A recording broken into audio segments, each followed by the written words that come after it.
Bienvenidos y bienvenidas, mi nombre es Lucas de Candia y voy a estar ofreciendo este encuentro sobre atención de personas con diabetes, evaluación integral y singularizada. La presente clase tiene por objetivo brindar a las y los trabajadores del primer nivel de atención un abordaje general sobre la atención integral de personas con diabetes, haciendo especial énfasis en la identificación de comorbilidades y complicaciones. A lo largo de este encuentro estaremos revisando la evaluación médica completa de una persona con diabetes, las complicaciones y comorbilidades, inmunizaciones y algunas reflexiones sobre lo que implica una atención integral y singularizada. Vamos a hablar brevemente de la evaluación médica completa de personas con diabetes. En términos generales y abreviados, la evaluación médica completa de una persona con diabetes implica estos puntos. Para empezar, la historia médica personal y familiar. Nos interesa conocer la historia específica del cuadro de diabetes, los años del diagnóstico, las condiciones del diagnóstico, el tipo de diabetes, la presencia de comorbilidades y complicaciones y los antecedentes familiares, la posible coexistencia en una misma familia de cuadros que podrían tener origen autoinmune o de otras situaciones de personas con diabetes.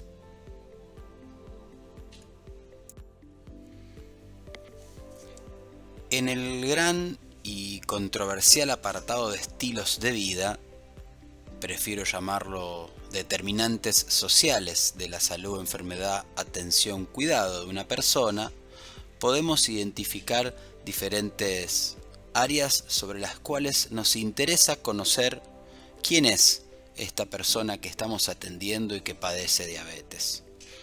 Los datos sobre su alimentación, sus costumbres, sus gustos y sus ritmos a la hora de comer, cómo es su sueño y su descanso, su ritmo de vida, sus actividades laborales y lúdicas, su tiempo libre, cómo lo ocupa, qué intereses tiene, si realiza algún tipo de actividad física y las condiciones de esta actividad física, su frecuencia, su intensidad, su control. Por supuesto, el consumo de diferentes sustancias que podríamos asumir como sustancias tóxicas o que pudieran tener alguna implicancia clínica, las condiciones de su vivienda, que esto incluye desde las condiciones materiales de la vivienda, de su barrio, de su ámbito de vida y de su grupo familiar, sus convivientes, así como también sus vínculos personales, lo que también solemos denominar su red viva de cuidado, a quienes acude cuando necesita ayuda para enfrentar un problema de salud.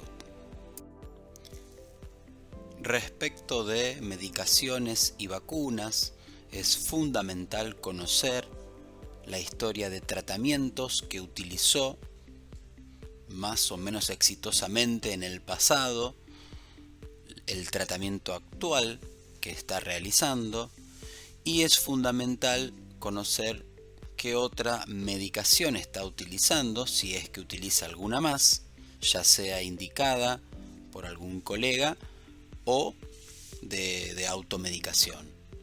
Y por supuesto, siempre preguntar por posibles antecedentes de alergias, ya sea medicamentosas o no medicamentosas.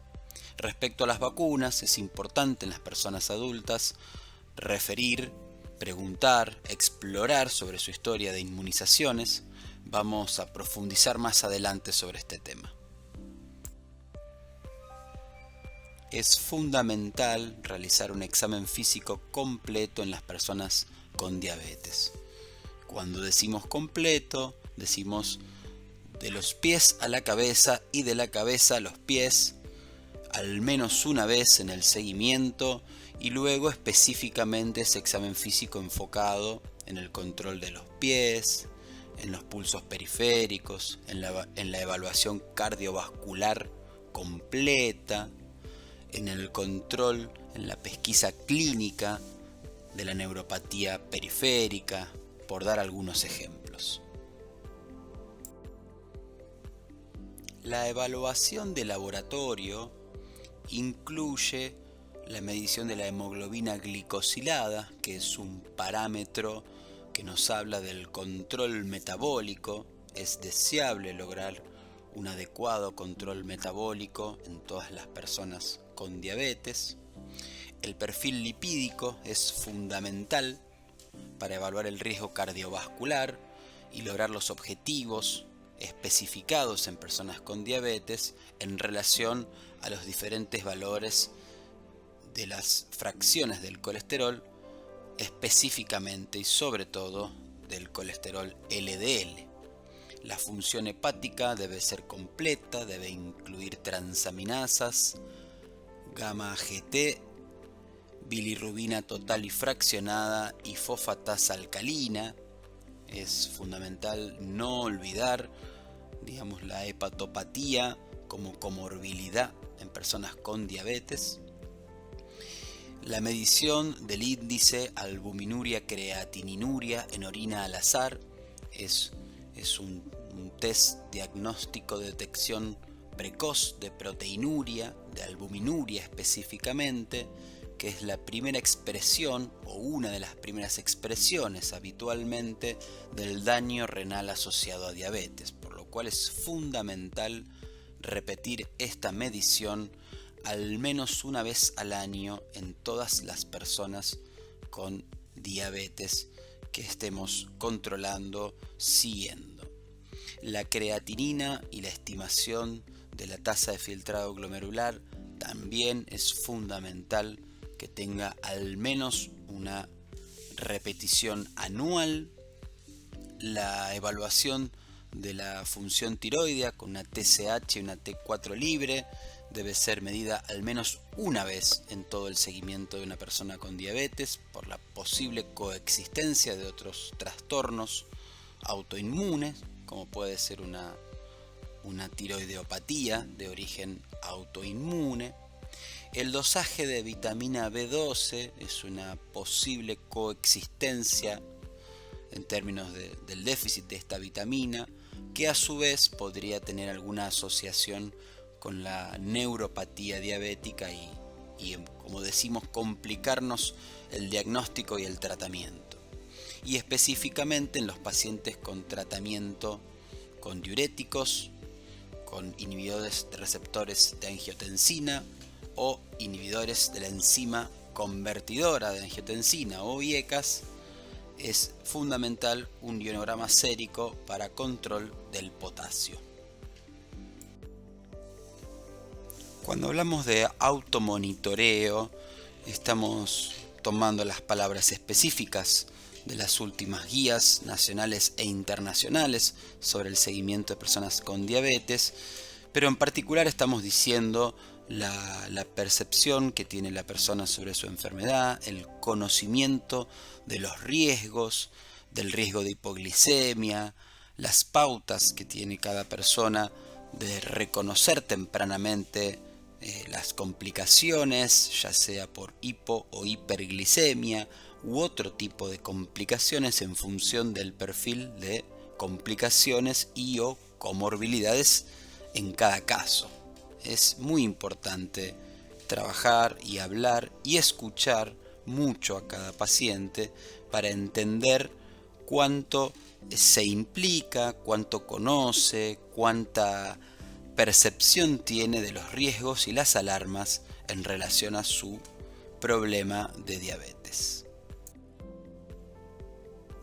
En el caso particular de las personas con capacidad de gestar y con diabetes, que es lo que nos compete en esta clase, es importante no olvidar la planificación familiar, hablar claramente sobre los deseos de gestación y en función de eso ofrecer con mucha precisión la posibilidad de tratamiento anticonceptivo, ¿no? De una planificación familiar acorde a los deseos de la persona. En el caso de personas con diabetes que no deseen un embarazo, es importante ver en esta tabla que incluimos aquí los diferentes métodos y los criterios de elegibilidad, ¿no? Recordemos que la graduación, la clasificación como 1 y 2 son los métodos aceptables, elegibles. El 1 es el más recomendable, el 2 es aquellas situaciones en donde los beneficios superan los riesgos, 3 y 4 son las situaciones en donde los riesgos son superiores a los beneficios en la utilización del método. Por lo tanto, en personas con diabetes, sobre todo en aquellas en las que existe neuropatía, retinopatía o nefropatía o alguna otra enfermedad vascular, o en casos de evolución de muchos años del cuadro de diabetes, no se recomienda la utilización de métodos anticonceptivos con utilización de hormonas. Vamos a detenernos brevemente en las complicaciones y comorbilidades más frecuentemente asociadas a diabetes. Podríamos agrupar las complicaciones descritas en personas con diabetes mellitus como complicaciones tradicionales y complicaciones emergentes. En el grupo de las complicaciones diabéticas ubicamos en primer término la enfermedad renal, para la cual la evaluación incluye, como mencionamos previamente, la medición de creatinina sérica y el cálculo del clearance de creatinina por alguna de las fórmulas disponibles, y la medición del índice microalbuminuria creatininuria en la recolección parcial de la primera orina de la mañana. Aquí en esta tabla vemos los valores y cómo se deben interpretar, en función de los cuales podemos definir si una persona tiene función renal normal o nefropatía temprana. Es importante, en función de prevenir la progresión de la nefropatía diabética, el control glicémico, el control del ATA, el adecuado y temprano control de la proteinuria, evitar fundamentalmente todos aquellos fármacos que puedan resultar nefrotóxicos y un adecuado control de la dislipidemia si es que hubiera. En el ámbito de la microangiopatía diabética, las complicaciones microvasculares de la diabetes, es fundamental recordar la asociación entre nefropatía y retinopatía, ambas expresiones de daño microangiopático, por lo cual en las personas que presentan signos de nefropatía es importante buscar y evaluar la posibilidad de retinopatía y viceversa. Para la evaluación de retinopatía se realiza un fondo de ojo. Es recomendable su realización inicial y anual, y por supuesto esta técnica debe realizarla personal entrenado en la realización del fondo de ojo. Otra de las clásicas complicaciones de la diabetes es la neuropatía periférica, que es la presentación clínica clásica de las neuropatías metabólicas. Se conoce que el sentido de la vibración suele ser uno de los signos más precoces de expresión. Luego se suma la pérdida o alteración de la sensibilidad hasta sus extremos de la no percepción del dolor. La evaluación completa del pie diabético resulta ineludible en estas situaciones, y esto incluye la integridad, la formación de callos, deformidades, úlceras, testeo de la sensibilidad vibratoria y térmica y la utilización del monofilamento para la evaluación neurológica del pie diabético. Esta es una evaluación que también se recomienda inicial y anual. Lo que habitualmente conocemos como complicaciones macroangiopáticas de la diabetes podríamos englobarlas en tres expresiones: la enfermedad coronaria, el ACV y la enfermedad vascular periférica. Bien. La evaluación de estas tres temidas y nada deseables complicaciones de la diabetes deberíamos realizarlas con una evaluación cardiovascular completa, que debería incluir un examen físico cardiovascular, el cálculo del riesgo cardiovascular, la evaluación de cardiopatía, inicialmente con electrocardiograma, ecocardiograma 2D y ergometría, y luego completando la evaluación cardiológica según cada caso y la necesidad, la evaluación del posible daño macroangiopático en los vasos del cuello con un ecodoppler y lo mismo con un ecodoppler de arteria femoral. También debemos recordar que la prevención secundaria de este daño vascular se adquiere o se logra con un buen control glicémico, DTA, con la prevención precoz de la proteinuria y el tratamiento de la dislipidemia. En el capítulo de las comorbilidades empezamos por las enfermedades autoinmunes. En personas con diabetes tipo 1 se identifica un mayor riesgo de enfermedades autoinmunes. Por lo tanto, se recomienda en todos los casos el testeo de enfermedad tiroidea con la medición de TSH y T4 libre inicialmente y de autoanticuerpos para la tiroides en los casos en los que se requiera. Respecto a la enfermedad celíaca, estudiar con los test recomendados si presentara síntomas digestivos compatibles con celiaquía, y en el caso del riesgo de anemia perniciosa es fundamental o es recomendable considerar la medición de niveles de vitamina B12 en casos de personas con diabetes tipo 1 y con neuropatía periférica.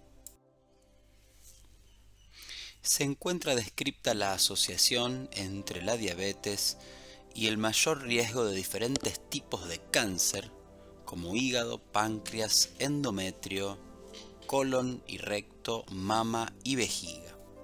Esto podría estar relacionado con factores de riesgo en común entre la diabetes y el cáncer, como la edad, y también con factores asociados directamente a la patogenia y fisiopatología de la diabetes.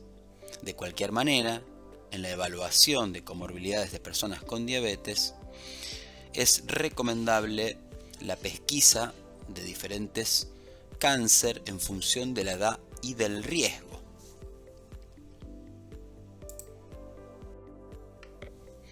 Siguiendo recomendaciones de diferentes sociedades científicas y de la síntesis que ofrecen los servicios preventivos estadounidenses, vamos a brevemente señalar algunas recomendaciones preventivas de pesquisas oncológicas. En el caso de cáncer de mama, la mamografía cada 2 años en mujeres entre 50 y 74 años, con la salvedad del inicio previo en edad de estos testeos en los casos con antecedentes familiares.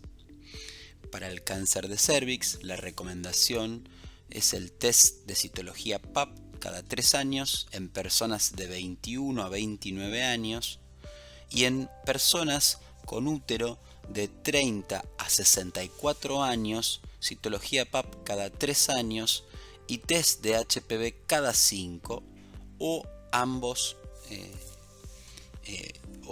determinaciones cada 5 años.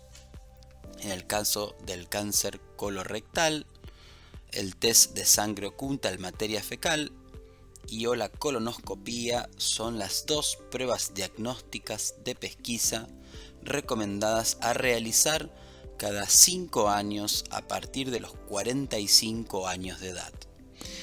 También, en los casos de antecedentes familiares, hay que evaluar el inicio de estos testeos a edades menores. En el caso del cáncer de pulmón, se recomienda el ATAC en personas de 50 a 80 años con antecedentes de tabaquismo de jerarquía y que continúen fumando o que el abandono del hábito tabáquico haya ocurrido hace 15 años o menos.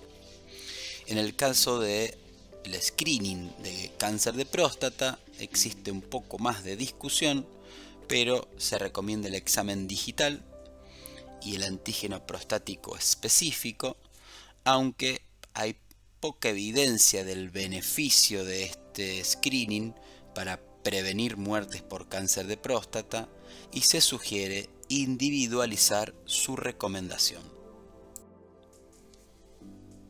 También está descrita la asociación entre diabetes y déficit cognitivo, específicamente un aumento de la incidencia y la velocidad del deterioro cognitivo o los cuadros de demencia en personas con diabetes, por lo cual es importante tener esto presente para evaluarlo en el seguimiento clínico, contemplar la posibilidad de simplificar los tratamientos o evaluar el acompañamiento de cada persona en el tratamiento específico de la diabetes cuando coexiste algún grado de déficit cognitivo.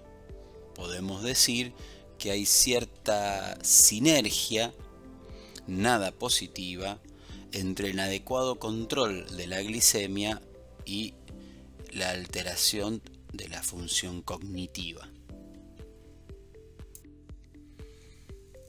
También está descrita una asociación entre diabetes e hígado graso no alcohólico y las complicaciones de este cuadro, por lo cual es recomendable el control de la hepatopatía, así como también existe y está descrita una asociación entre la infección por el virus de la hepatitis C y la diabetes tipo 2.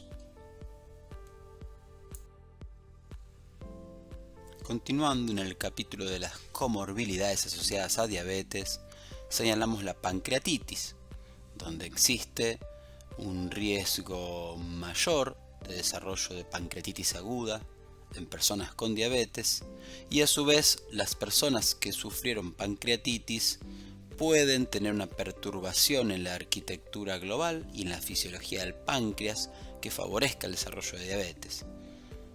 Por otro lado, también se destacan las fracturas como una comorbilidad especialmente preocupante en personas con diabetes tanto 1 como 2. No debemos olvidar las alteraciones auditivas, que también está descrito que son más frecuentes en personas con diabetes, posiblemente relacionadas a estrés oxidativo, hiperglicemia, microangiopatía coclear y o neuropatía auditiva, y que podrían aportar profundas complicaciones y alteraciones en la calidad de vida de las personas. Por otro lado, la baja testosterona también es una comorbilidad descrita en personas con diabetes. Podría ser una posibilidad considerar la medición de la testosterona matinal en casos de personas con disminución del deseo o la actividad sexual y o disfunción eréctil. También está descrita y es conocida la asociación entre la apnea obstructiva del sueño, el peor control de la hipertensión arterial, la mayor frecuencia de obesidad, de resistencia insulínica y de diabetes tipo 2, por lo cual es recomendable no olvidar esta patología y tener en cuenta su pesquisa y su detección temprana para mejorar la calidad de vida del paciente y el control de su hipertensión. Por otro lado, la enfermedad periodontal suele ser más severa y prevalente en personas con diabetes y a su vez se asocia a niveles mayores de hemoglobina glicosilada. El control odontológico debe ser una parte fundamental del seguimiento de personas con diabetes. Brevemente vamos a revisar las inmunizaciones recomendadas en personas con diabetes. Existe amplia literatura respecto del mayor riesgo de complicaciones asociadas a infección por virus influenza en personas con diabetes. Por lo tanto, se recomienda la vacunación anual a virus inactivado o recombinante. La infección por neumococo también supone un riesgo mayor en personas con diabetes, por lo cual la vacuna antineumocóxica es muy recomendable en estas situaciones. En esta imagen les ofrecemos las actuales recomendaciones de esquemas e intervalos para la vacunación antineumocóxica en personas con diabetes. En todas las personas adultas se recomienda la vacunación antisarampión y rubiola, por lo cual las personas adultas deben acreditar 2 dosis de vacuna con componente contra el sarampión y la rubiola, aplicada después del año de vida, o tener serología IgG positiva para ambos virus. También debemos recordar que las personas nacidas antes de 1965 no necesitan vacunarse porque se consideran inmunizadas por haber tenido contacto con el virus nativo.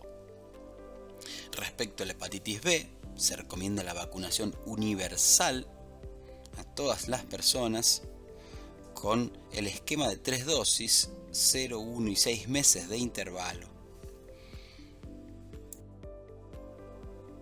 Es importante tener el esquema completo de vacunación antitetánica y su refuerzo cada 10 años en la formulación de vacuna triple A celular. Es la forma más adecuada de refuerzo de la inmunización antitetánica, pero también podría realizarse con la formulación de la doble bacteriana. El herpes zóster es un cuadro que se relaciona con la reactivación por el virus de la varicela zóster y que podría tener ciertas complicaciones. Está indicada la vacuna con una dosis una vez en la vida en adultos mayores de 50 años, hayan o no padecido la enfermedad. Como vemos en el mapa, la amplia zona en celeste es la zona de mayor riesgo de fiebre hemorrágica argentina, que lamentablemente hemos visto en la provincia de Buenos Aires un aumento de casos en los últimos años. Es importante la vacunación antifiebre hemorrágica argentina, que debe realizarse a partir de los 15 años en personas que habitan las zonas de riesgo. A partir de la reciente emergencia del virus SARS-CoV-2, hemos tenido que sumar por ahora una nueva vacuna En las personas adultas, recomendable específicamente en personas con diabetes, para las cuales tenemos vacunas que ya han completado sus fases 3 de estudio para su aprobación. Por lo tanto, el Ministerio de Salud de Argentina recomienda un esquema primario de vacunación anti-COVID-19 constituido por 2 dosis y un refuerzo a los 4 meses de la última aplicación.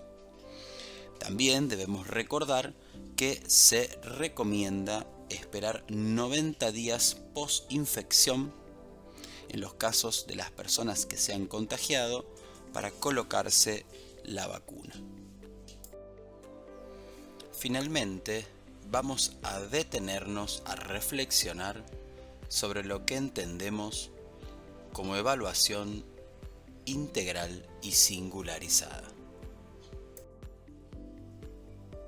Cuando hablamos de una evaluación integral y singularizada de una persona con diabetes, nos referimos con integral a ver más allá del cuadro específico de diabetes, entender qué más le pasa a esa persona con su problema de salud, qué otros problemas de salud pudiera estar padeciendo y qué más le ocurre en su vida, de qué trabaja, con quién vive, qué lo preocupa, cuáles son sus sueños y aspiraciones, cuáles son sus proyectos vitales a corto, mediano y largo plazo.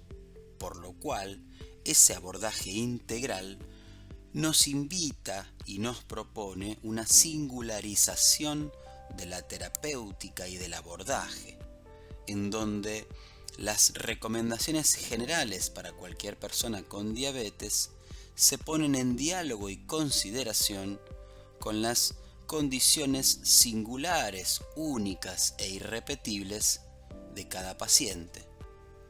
Por lo tanto, hablamos de proyecto terapéutico compartido, aquella propuesta de abordaje de diagnóstico, tratamientos, intervenciones, en donde se construye una propuesta, un plan de acción acordado entre trabajadores y usuarios.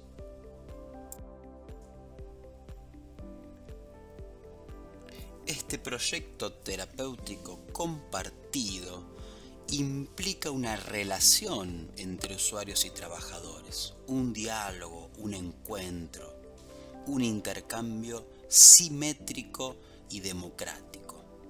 Lo que en palabras de Emerson Mary es trabajo vivo en acto, es decir, algo que ocurre allí, en ese encuentro, en ese diálogo, en esa escucha, y que no puede ser absolutamente registrado en un protocolo o en un escrito de una historia clínica. Es eso que ocurre más allá de las guías y los protocolos. Este trabajo vivo en acto es aquel basado en las tecnologías blandas, relacionales, en el vínculo, la escucha, la empatía y el entendimiento y respeto mutuo.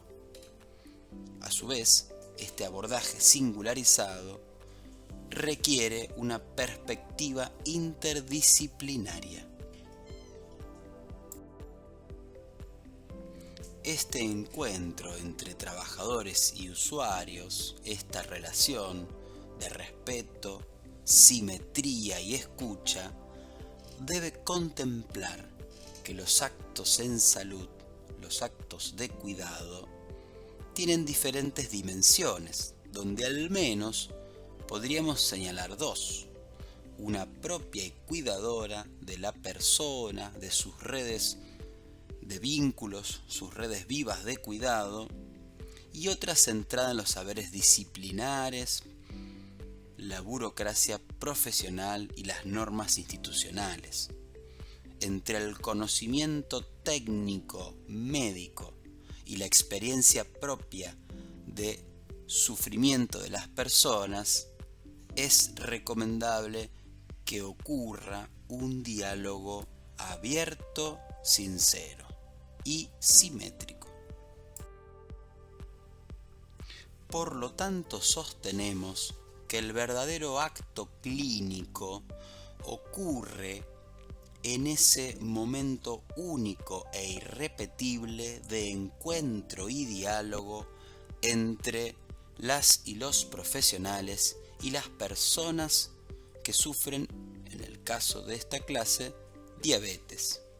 En ese encuentro es deseable que ocurra una interacción, un intercambio, un diálogo entre el saber técnico, profesional, sanitario y el saber práctico, la experiencia de sufrimiento singular de la persona. Una persona que está integrada en redes vivas de cuidado, que tiene sus propias estrategias de afrontar las limitaciones que la vida le impone. Y un profesional que se encuentra inserto en ámbitos institucionales del sistema de salud. En este encuentro clínico, si se sostiene como encuentro simétrico, dialógico, respetuoso y de confianza, es posible construir proyectos terapéuticos compartidos con más eficacia y éxito en el logro de objetivos terapéuticos.